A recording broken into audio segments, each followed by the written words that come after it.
Okay, hey guys, I'm Emily Weeks from Nature's Pride Taxidermy, and I'm just going to give you a quick rundown on how to cape a deer. This works well if you're in the field or if you're out of state and you need to travel your deer. We're going to cape it, and then I'm going to skin it off the head and show you how it all works.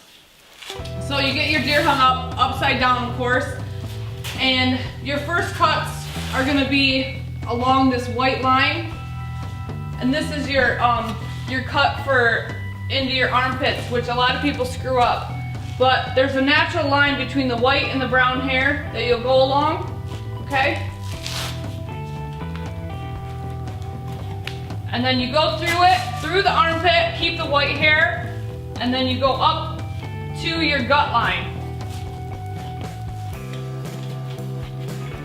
Just like that. Then you go along the other side and do the same thing.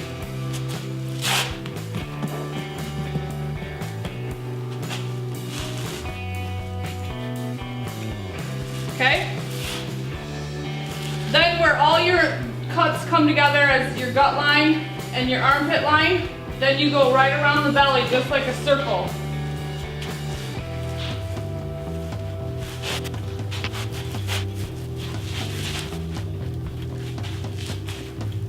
And this deer, I'm going to be casing because it's such a short-haired deer.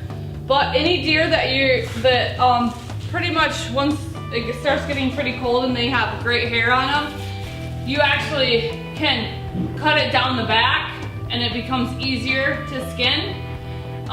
So you'll go about 6 inches down from the ears and you can go straight up. But this one I'm going to case out, so now I'll just start peeling the hide.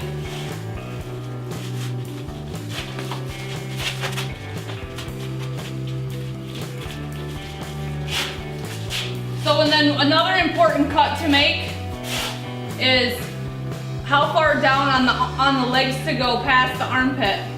And you'll probably want to go 6 inches past where your shoulder joint is, and that will make sure that you have it long enough if you want to do a pedestal or anything.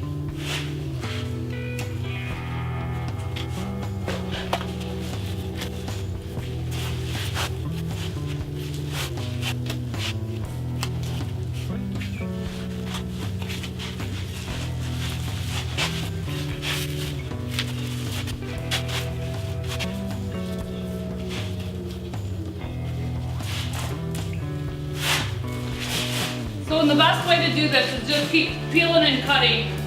And with these nice hot days, it just peels right off.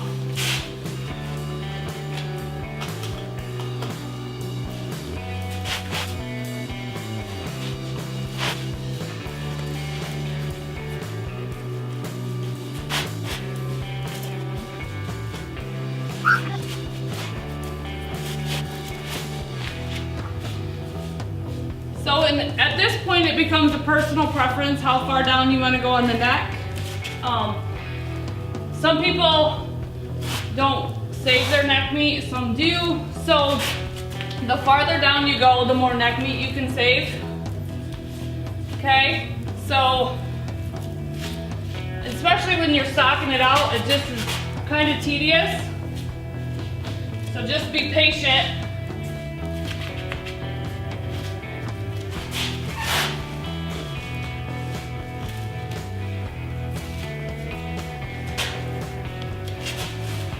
How important is it, Emily, to get all that meat off the hide?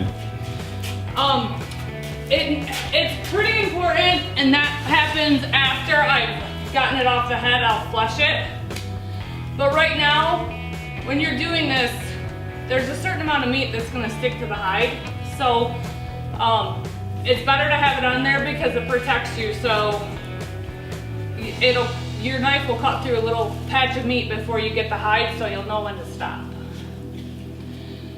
So then when you get down as far as you can, you'll have to cut your meat with a knife. And then if you're in the field, you know you'll have a handsaw. Or here we have a sawzall that we use. And there we go. There our deer is caped. Okay, so I want to talk to you about this real quick. about if you would like your deer socked or not. So here we are, we have our deer that's caped. And so if you would like to cut your deer down the back when you're skinning it out, you'll notice that it has basically all deer have like a colic or a darker line, and you would go down that.